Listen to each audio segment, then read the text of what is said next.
Atensyon mga SSS members and pensioners, ang atin pong mga lumang SSS ID, SSS UMID, dapat na ba itong papalitan dito sa bagong My SSS Card?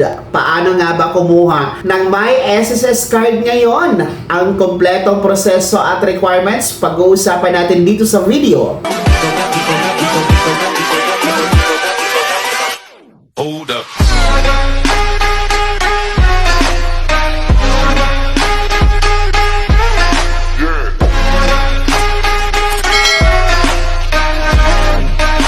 Hello mga ka-vlogs! Welcome dito sa aking YouTube channel. Magandang araw po sa lahat ng mga manonood. Saan po kayong dako sa mundo? Kumusta mga ka-vlogs?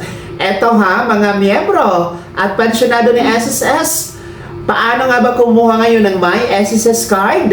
Dapat bang palitan yung ating lumang SSS ID, lumang SSS UMID? Ano na po ang mangyayari sa mga IDs na yan? Mamaya-maya pag-uusapan natin. Pero kung bago ka pa lang dito sa aking YouTube channel o di ka pa nakasubscribe, i-click nyo muna ang subscribe button na nasa baba. Huwag kalimutan na pindutin ang notification bell. Ilagay sa all para updated ka sa lahat ng mga videos na i-upload ko. So, eto na nga po no, mga miyembro at pensyonado ng SSS. Pag-uusapan natin kung ano po bang mangyayari dito sa ating lumang SSS ID, yung SSS UMID natin, no? Kasi nga po, merong kapalit ngayon na tinatawag na My SSS Card, which is 2-in-1 ito, valid ID at the same time, ATM card na din po mga ka-vlogs. So, valid pa ba yung ating mga lumang SSS ID, yung ating UMID, no? At kailangan ba itong palitan dito sa My SSS Card? Well, una po sa lahat, no? Ang SSS kasi, meron po siyang mga iba't ibang ID na inilabas. Una po yan, noong 1988, una pong lumabas yung ating pong SSS ID.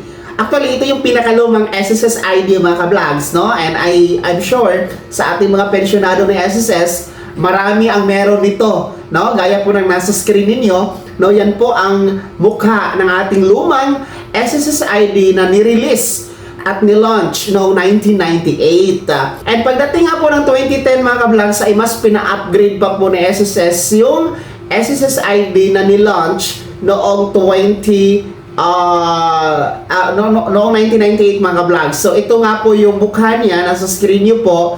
Yan po ang tinatawag natin na SSS ID na nilaunch noong 2010. Then after that, noong 2022, yung SSS UMID na naman po, no, mas pina-upgrade na din po ay nilaunch po ni SSS hanggang sa nagiging suspendido ito mga ka-vlogs, no? Sa panahon po ito ni SSS President na si Mr. Joseph Declaro na naging suspended ang aplikasyon at pagproseso ng UMID dahil nga po sa tinanggal ito, no? Dahil dagdag gastos nga po daw ito mga ka-vlogs, no? And how many years na wala talaga tayong nakukuhang SSS ID dahil nga po sa pagiging suspendido. Hanggang nga po nitong taon lang, ano, I think month of August or July, nilaunch po ng SSS ang My SSS Card, kung saan nga po ito yung papalit sa mga SSS ID na nauna na po nilaunch ni SSS. So the My SSS Card, gaya ng nasa screen nyo po, yan po yung mukha niya mga ka-vlogs. No, 2-in-1 na po ito, valid ID at the same time ay ATM card na din po ito. So dito po hinuhulog ang ating mga benefits gaya po ng loan, ng pensyon at iba pang claims, no? Kasi nga po ATM card na din po siya, no? Nakalink na po siya sa ating bangko mga ka-vlogs. So ito po yung kapalit sa mga nawalang SSS ID na hindi na natin ma-apply sa kasalukuyan. So sa tanong natin po kung valid pa ba yung ating mga lumang SSS ID, ang sagot po ay yes. Valid pa rin po. Walang expiration yun mga ka-vlogs. Kahit yung 1998 na nilaunch ay valid pa rin po hanggang sa kasalukuyan. Yun pong nilaunch ng 2010 at yung UMID no 2022, valid na valid po yan mga ka-vlogs. Pangalawang katanungan, kailangan bang palitan sa My SSS Card? Hindi na po, no? Hindi po kailangan kasi ang My SSS Card para po ito sa mga hindi umabot doon sa mga naunang SSS ID mga ka-vlogs, no? Sa mga mga baguhang miyembro ngayon ng SSS ay pwede silang kumuha ng My SSS card. Kaso nga lang itong My SSS card, meron na itong expiration mga ka-vlogs, no? Depende po sa policy ng bangko kasi nakalink kasi siya sa bangko kasi nga po ATM card na po siya. So, i-renew mo lang naman po ito sa bangko, no? Halimbawa, nakalink siya sa Asia United Bank, so doon mo lang po ito siya i-renew, no? Ang kagandahan lang talaga doon sa mga lumang ID, nako po, lifetime yun. Hindi po yun na-expire mga ka-vlogs. So, uulitin ko po, valid pa rin po ang ating lumang ID ha.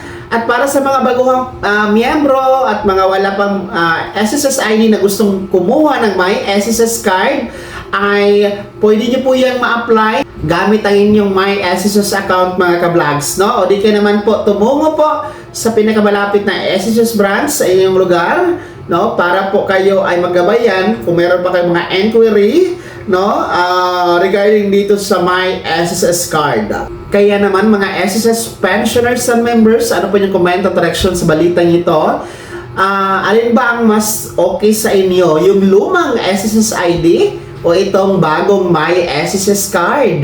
Ibahagi niyo po sa comment section na nasa baba, pakilakip ng buong pangalan at kung taga saan kayo. Bago ako magtapos sa video na to, kung gusto niyo pong sumuporta sa aking YouTube channel, maaari niyo pong i-click ang ating super thanks button na nasa baba. Sa mga gusto maging miyembro, pwede i-click nyo lamang ating join button. Maraming perks dyan mga ka-vlogs.